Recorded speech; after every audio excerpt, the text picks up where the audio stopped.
Stanojević Zoran, takođe iz PTJ-a, 790 skokova, nosi zastavu protiv terorističke jedinice.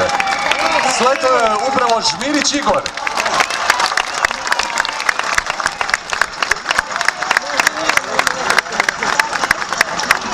Videli smo spuštanje Žmirić Igora na desantnu prostoriju, zatim i Ivanović Vojkana.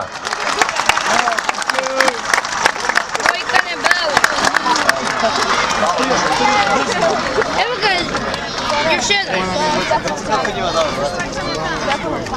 Vidimo senku padobrana nad terenom, a to je Zoran Stanojević iz protivterorističke jedinice. 790 skokova, kao što smo rekli. Evo ga, spušta se i Miladinović Novica iz Saja, 270 skokova. On upravo i nosi zastavu specijalne antiterorističke jedinice. Novica je, kako rekao?